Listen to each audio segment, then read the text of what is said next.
are headed to Toronto to make them younger, and Kawhi Leonard's headed to the Lakers, you might go, the Lakers may have found a creative way to get Kawhi when the Spurs wouldn't give him up into the Western Conference. So we will have those conversations in a couple of months if these rumors start to kind of percolate a little bit. But I think for Toronto, it's more of a win now. Let's see what happens and then rebuild. I'm just trying to play conspiracy theorist for a moment. Hey, well, look, you can't blame Kawhi for anything. Apparently, he doesn't talk to anybody. So maybe his uncle would be involved in it, but Kawhi doesn't. I don't know. Have you ever even heard the guy talk for the last couple of years? He's even quiet on his shoe commercials. He really doesn't say anything. Maybe he doesn't really have much of a personality. I don't know. So that might be a great fit for Los Angeles. Would be a great fit for that, man. Yeah, I mean, he can just, be LeBron's whipping boy, and it'll work out great. Two superstars on the same team. One of them can dominate, and the other one can just say nothing. Well, that's it for our breaking news segment. Again, we kind of put this in on Wednesday evening. When we awoke on Wednesday morning and saw this news, Eric and I knew there was no way we could leave this out of the show. This has been a story, again, that we have covered now for several months. We even talked about back in March that there was no way Kawhi Leonard was ever going to put a Spurs jersey back on. And we were correct. It was just what was going to happen. And we finally got the news. So we wanted to bring our insight and kind of our opinions on the matter to it. So that'll do it for segment 1. When we come back in segment 2, it'll be talk-worthy. We'll talk NASCAR. There's a feud brewing. Are rivalries good for the sport? And when should NASCAR step in? We'll also talk about the World Cup. One of the hosts on this show got the winner right. We'll also talk about the next budding superstar. And we'll finish it up talking about the Open Championships. Who are some of the names to be watching for this coming weekend from Carnoustie?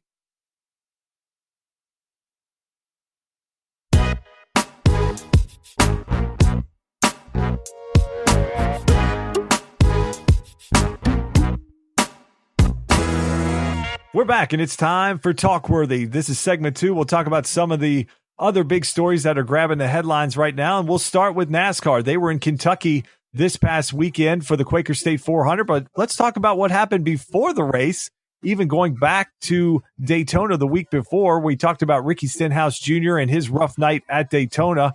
Well, it spilled over to this weekend. Kyle Busch in the media center on Friday before qualifying did not have the greatest things to say about Stenhouse. Said that Stenhouse did not reach out to him. He should have, because he wrecked half the field.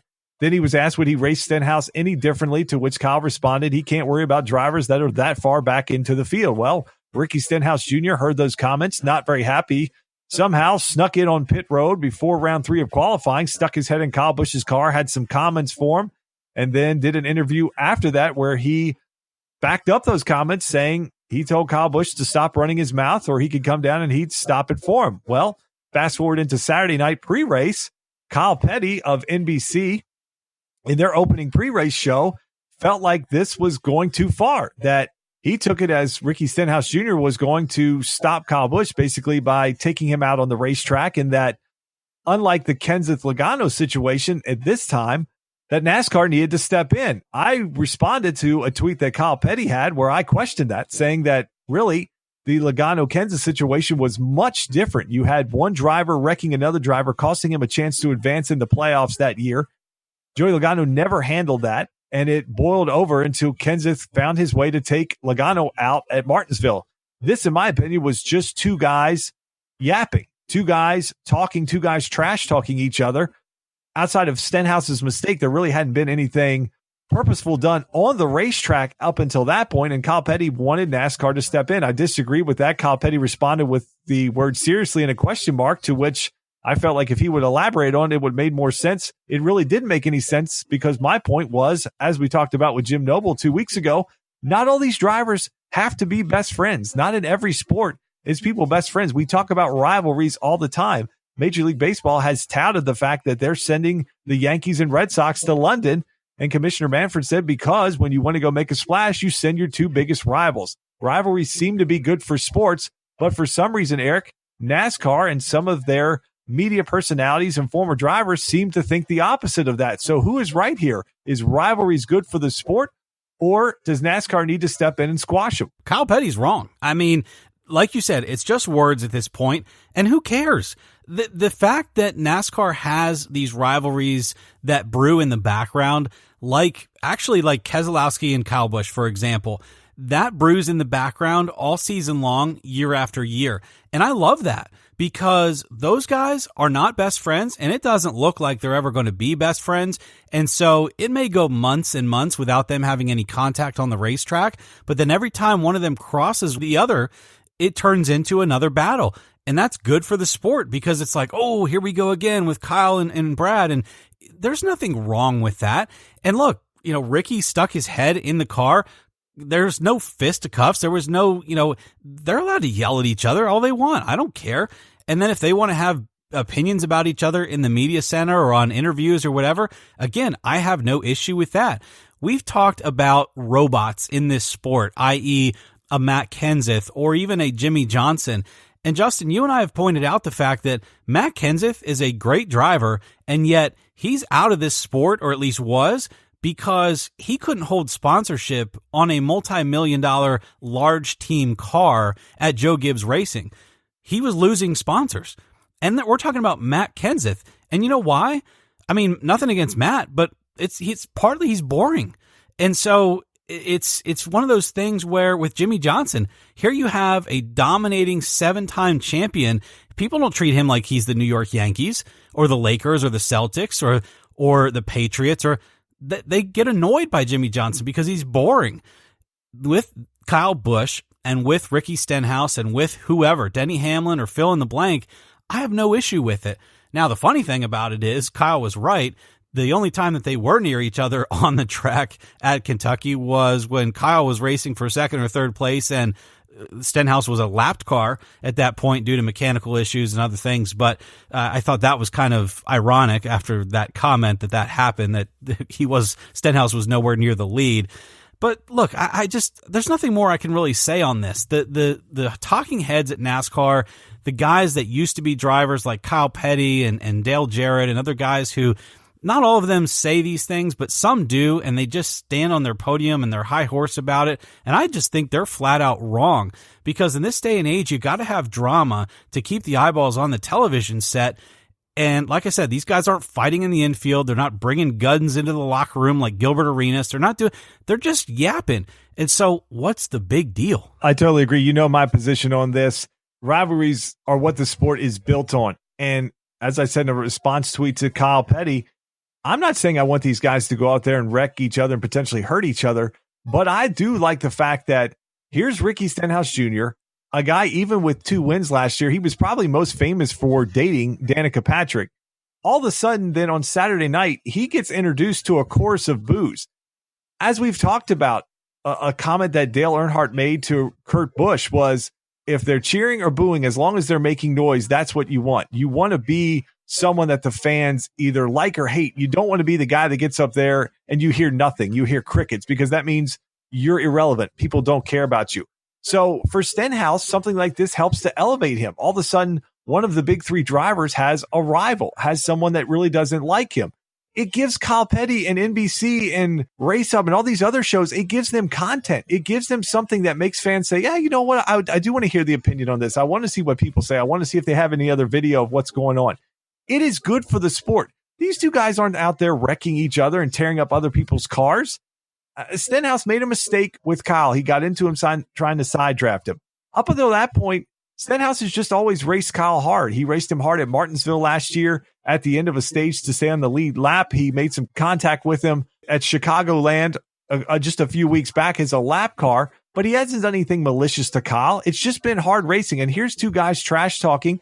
It's nothing different than what Brad did coming out of the media center after Daytona, talking about how at Talladega he was going to wreck anybody that got in front of him and blocked him. Kyle Petty wasn't talking about that being an issue at that point. So we hear drivers all the time. Denny Hamlin and Bubba Wallace at Daytona 500 after that race, they had comments at each other. Denny kicked Bubba out of his basketball league.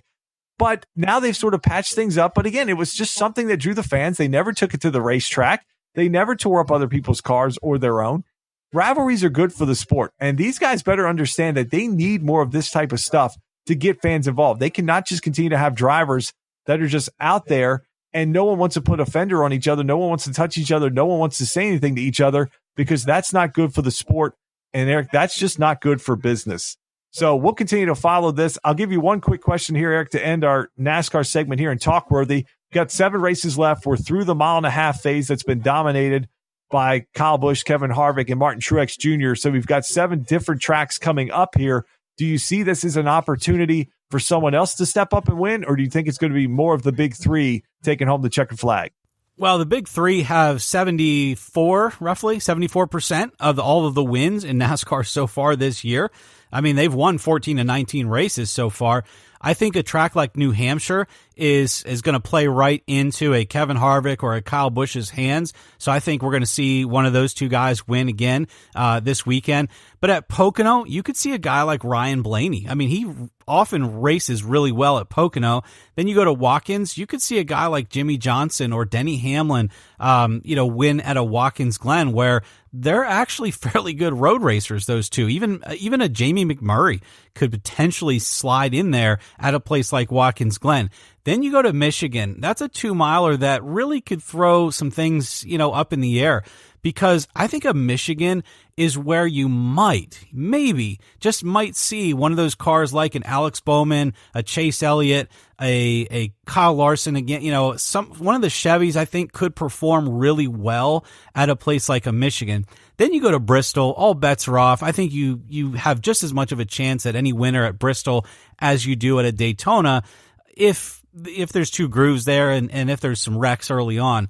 Then you go to Darlington. I give that probably back to Martin Truex Jr., Kevin Harvick, Kyle Busch, and same thing with Indianapolis. I probably would give that to one of those 3.